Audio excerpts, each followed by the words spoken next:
Et salut tout le monde, c'est FunJX, la seule chaîne qui respire, et aujourd'hui on se trouve pour une toute nouvelle vidéo où aujourd'hui je vous présentais donc un setup gaming ou de stream, donc les composants du PC bien évidemment et les périphériques qui vont avec. Ce setup se trouve dans les alentours de 6700-6800 euros.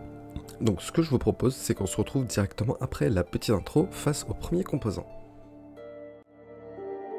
Amnesia on the track.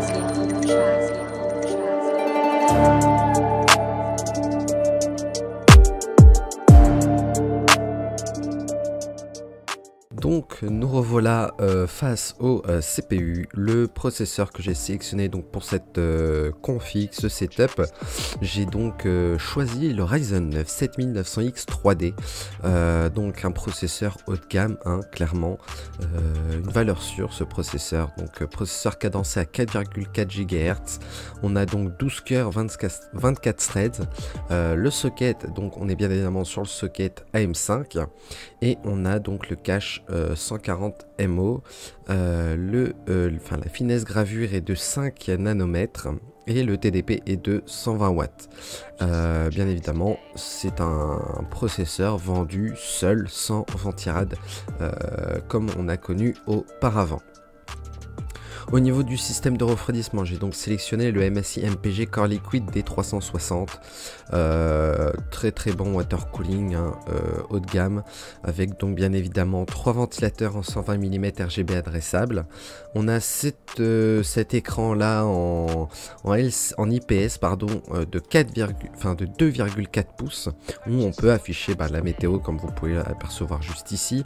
On peut afficher aussi la température du CPU, du GPU, on peut mettre des gifs, des images, vous pouvez mettre tout ce que vous voulez sur cet écran là, et puis voilà, donc très bon water cooling, les supports processeurs acceptés sur ce water cooling, donc chez AMD on a l'AM5, STR4, STRX4 et chez Intel on a le 1851, 1151, 1150, 1155 et 1156 et 1200 bien évidemment avec les 1700.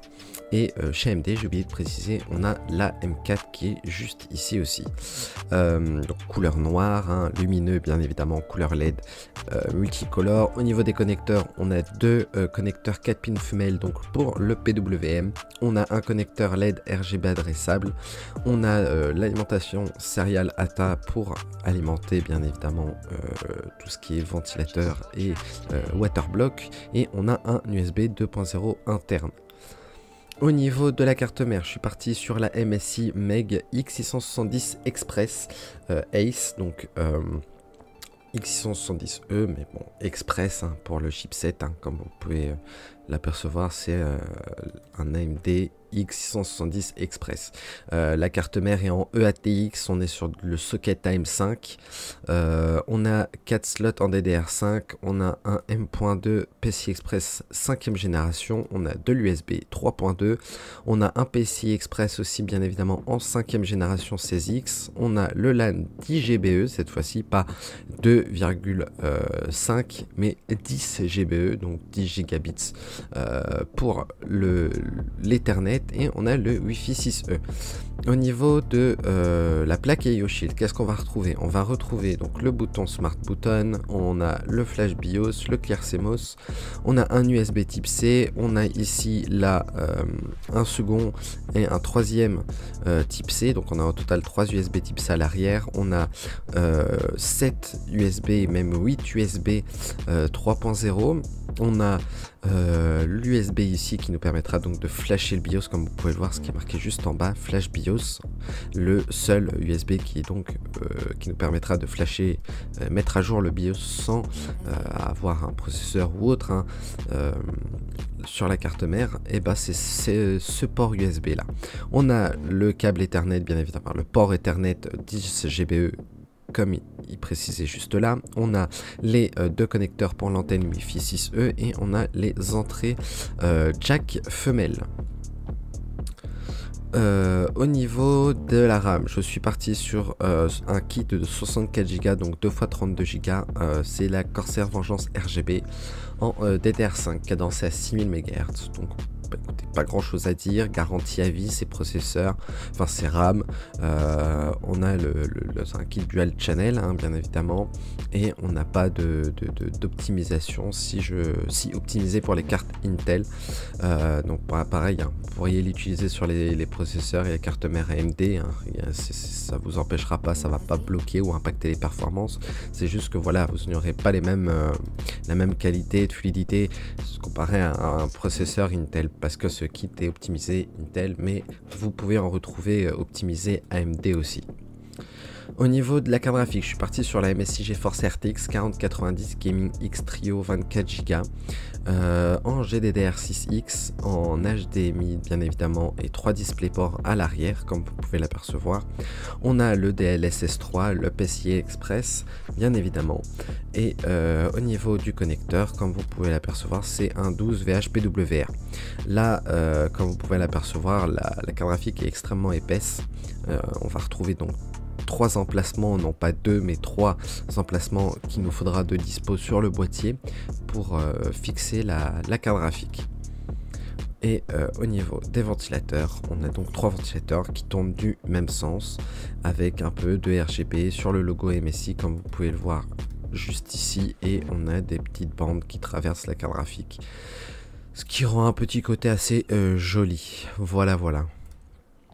Au niveau du stockage, je suis parti sur le Corsair Force MP600 Core XT de 2 Tera, un SSD en M.2 de 4ème génération en 4X, donc pas grand chose à dire, hein. C'est un SSD NVMe basique. Au niveau de la vitesse d'écriture et de lecture, au niveau de l'écriture on est à 4400 MO par seconde, et la lecture on est à 5000 MO par seconde. On a une garantie 5 ans disponible donc avec LDLC. Au niveau du boîtier, je suis parti sur le MSI MEG Maestro 700L PZ, boîtier aquarium avec un verre trempé panoramique, donc on n'a aucune coupure en fait, on a vu sur la totalité de la config, ce qui est plutôt pas mal, et j'aime beaucoup ce design, c'est très joli.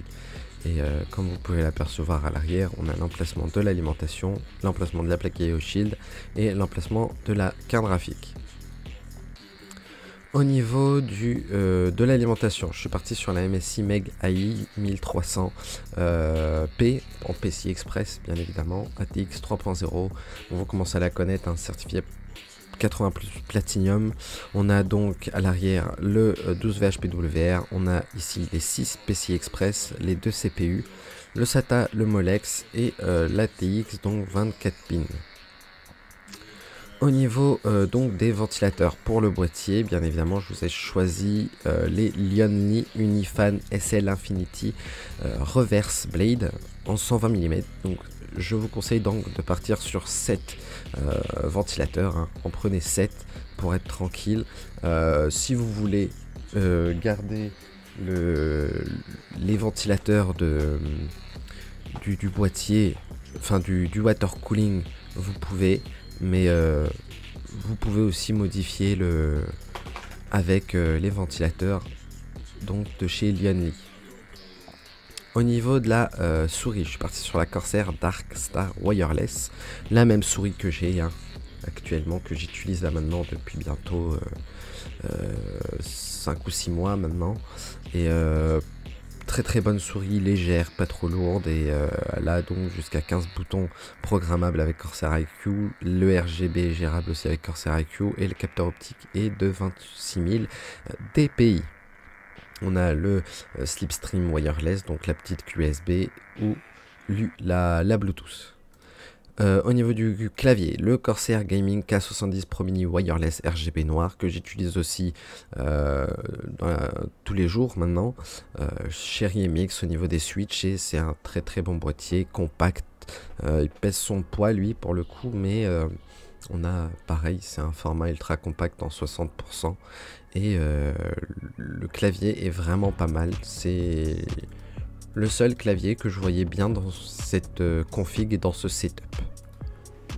Au niveau de l'écran, je suis parti sur l'AOC en 27 pouces, donc un écran PC 4K, donc 3840 sur 2160 pixels, en 1 milliseconde. On a du 16 neuvième, d'IPS, taux de rafraîchissement est à 165 Hz. Et on a donc le FreeSync Premium avec donc un HDMI et un DisplayPort à l'arrière donc de cet écran pour afficher quelque chose à l'écran. Au niveau de la webcam, j'ai changé, je suis plus sur la AverMedia, mais je suis parti donc sur la Logitech Brio 4K Streamer Edition.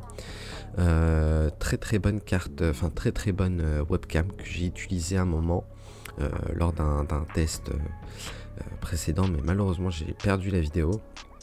Et donc c'est une très bonne webcam qui est bien évidemment en 4K Ultra HD avec 2 micros omnidirectionnels intégrés. Au niveau du tapis de souris, je suis parti sur le Corsair Gaming MM700 RGB Extended 3 XL, donc triple XL, c'est pour sa taille. Donc tapis de souris souple, hein, surface en textile tissé, base antidérapante en caoutchouc avec un hub USB et un rétroéclairage tout autour du boîtier. Et au dernier périphérique, je vous ai donc sélectionné le Logitech G Pro X Wireless Lightspeed Gaming 8-bit. Donc le casque que j'utilise actuellement, hein, comme vous pouvez le voir, il a donc la mémoire de forme au niveau des petits coussins, ce qui fait que voilà, il fait pas trop mal aux oreilles. On a ici aussi le haut, le bras en fait qui relie en fait les deux haut-parleurs du micro, qui est très confortable. Je l'utilise pendant des fois des heures et des heures, pendant 3-4 heures, et je ressens aucune douleur. C'est ce qui est plutôt pas mal sur ce casque. On a un micro Blue Voice, avec la technologie Blue Voice, avec le casque qui peut être enlevé et installé sans souci grâce au connecteur jack. Et on a l'option DTS Headphone X 2.0. Donc voilà les petits potes, c'est la fin de cette vidéo, j'espère qu'elle vous aura plu. N'hésitez pas à lâcher votre plus gros pouce bleu, à vous abonner si ce n'est pas encore fait. Tous les liens donc de la config et des périphériques aussi seront en description, le lien de mes réseaux aussi également, donc Insta, Twitter, le serveur Discord également seront en description. Si ce n'est pas encore fait, abonnez-vous. Et moi je vous dis ciao et à une prochaine vidéo les potes.